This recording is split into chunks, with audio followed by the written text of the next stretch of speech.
Anna and Sonny and the conversation that becomes something real. Let us start with Anna and Sonny, because this is one of those Port Charles conversations that looks from the outside like a simple check-in between two people with overlapping circles and turns out to be something considerably more resonant. Sonny has been on what could only be described as a farewell tour of his old world. Not a farewell in the sad sense, a farewell in the sense of someone who has made a decision and is moving through the relationships that were shaped by the identity he is leaving behind, making sure the people who matter understand the shift before they find out from somewhere else. He told his brother first. Then Justine, whose relationship to Sonny is complicated by her professional obligations in ways that make his news immediately both hopeful and inconclusive. He told Dante, whose feelings about this are layered. Relief for his father, professional recalibration for the cop, who has been navigating the specific awkwardness of having a mobster father for his entire career. Anna is next on the list. The conversation he has with her is interesting in its structure. He tells her he is serious. He tells her she does not have to worry anymore about Dante being torn between his job and his loyalty to his father. He lays out the landscape. Jens is in custody, the 5 families have dissolved, Jason is also out, the timing is as good as it will ever be for someone trying to make this transition genuinely rather than performatively. Anna listens.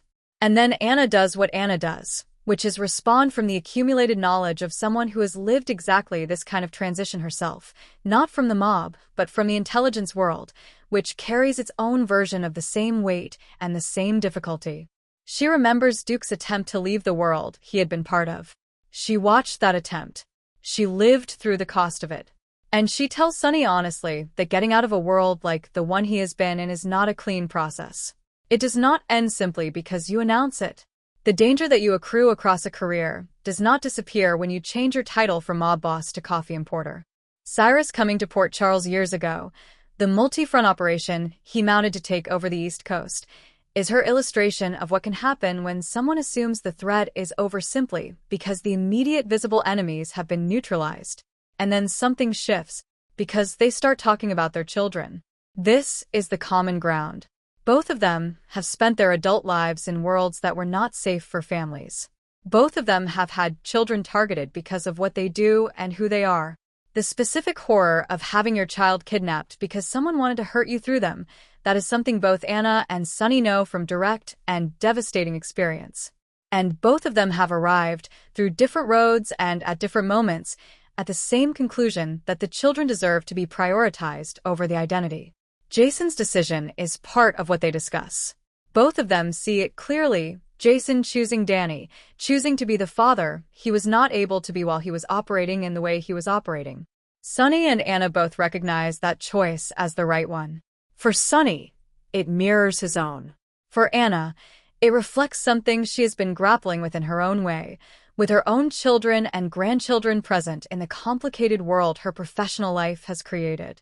They conclude their business on the same page in a way that neither of them would have predicted when they arrived at the conversation. Two people from opposite sides of the world Port Charles runs in, finding that the thing they care most about, protecting the people they love from the consequences of who they have been, is exactly the same thing. And then Sonny's attention turns to the auction. The Sidwell assets. The peers. The coffee company. The legitimate future he is trying to build out of the pieces of a world he is leaving behind. What he wins there will define the shape of that future. And the competition Drew also bidding, Valentine also bidding, means the auction is not going to be a simple victory. But Sonny has never been someone who goes into a contest expecting to lose. Serena, Michael, and the triangle that is assembling without anyone's conscious permission. Now let us talk about the love triangle that is quietly building in the background of everything else happening around the Quartermain world, because the ingredients are now all present and the chemistry test is about to begin whether or not any of the 3 people involved is ready for it. Let us start with the history, because understanding what Michael and Willow were to each other makes the current situation considerably more interesting than a simple story about proximity. These two did not begin as a love story. They began as a friendship forged in grief, both of them carrying losses that had shaped them in specific ways, finding each other in a space where that grief was the common language. The marriage of convenience that followed was designed to protect a child. The feelings that developed out of that design were real and eventually undeniable, even when both of them tried to deny them. They had a child together. They built a life. And that life unraveled through the specific kind of infidelity that involves choices on multiple sides rather than one clear villain. The divorce was the outcome. But the history between them, the friendship, the genuine love, the shared children who loved them both, did not disappear because the marriage ended. It is still there, underneath everything, coloring every interaction they have in the gatehouse arrangement that Michael has constructed. And now Serena has arrived. Serena came to Port Charles at Lucy's request, with Lucy's specific agenda. Lucy is trying to balance the deception situation, and she needs someone on her side who can operate effectively within the corporate world that Michael is now part of. The plan, as Lucy conceived it, involved Serena getting close to Michael in a way that would give Lucy influence over his decisions at the company.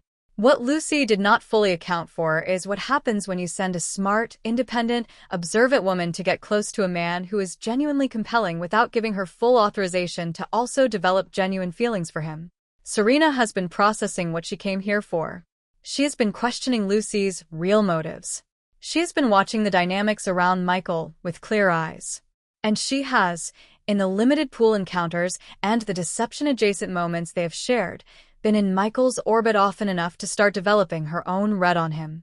Michael is not oblivious to Serena. He is managing a complicated situation with Willow, and he is operating in the corporate world with more intensity than he has in a while, but he notices the people around him. And Serena is someone worth noticing. The triangle formation happens when all three of them are present in the same geographic and emotional territory simultaneously. Willow in the gatehouse gives her proximity to Michael in a way that the custody battle structure never did. That proximity, in the past, produced a physical encounter in exactly this location that they both called a mistake. The history is so specific and so present that ignoring it requires active effort. Michael seeing something developing between himself and Serena, even early, even cautiously, is going to activate Willow in ways that Willow does not have a clean way to express. She cannot reasonably object to Michael having a romantic interest in someone else. She has no standing to do so. But Willow threatened Jacinda, made the woman's professional life difficult, used the children as leverage to create separation between Michael and anyone who might be getting close to him. A pattern like that does not disappear simply because the specific person changed. And Serena, walking into this situation with the specific confidence of someone who came to Port Charles for one purpose and found it becoming something else, is going to find herself caught in the middle of a dynamic that neither Lucy's scheme nor her own emotional response prepared her for. If Michael moves toward Serena with genuine interest, Willow's reaction is the most unpredictable element of the whole situation. She has already demonstrated this summer that she operates without the normal constraints when she feels threatened. Someone new in Michael's life, living 40 yards away in the same estate, would be exactly the kind of threat that brings out Willow's most calculating and most dangerous qualities. The triangle is not here yet. But the materials are all assembled and the chemistry test is about to begin, with Lucy watching from one corner and Willow watching from another and Michael standing in the middle of it, not fully understanding what he has walked into. The full picture and what all of this means for Port Charles. And now let us step back and look at what these two stories together tell us about the larger theme of this particular week, because the SONNY Anna conversation and the Michael-Willow-Serena triangle are connected by something that runs underneath both of them. Both stories are about transition, about people who have been defined by specific identities. SONNY as a mob boss, Michael as Willow's adversary in an increasingly ugly custody war, stepping into a version of themselves that requires something different. And the complication that arrives alongside every genuine transition is that the world does not immediately reorganize itself to accommodate the new version. SONNY has decided to go legitimate. The world he operated in does not simply cease to exist because he made that decision. Anna's reminder about Cyrus and the East Coast operation is the reminder that transition periods are vulnerability periods, that the people who would have thought twice about moving against SONNY when he was fully operational may not think twice when he appears to be in the process of standing down. Michael has decided that the best way to protect his children is supervised proximity rather than nuclear legal action. That decision makes sense in the framework he has constructed around it.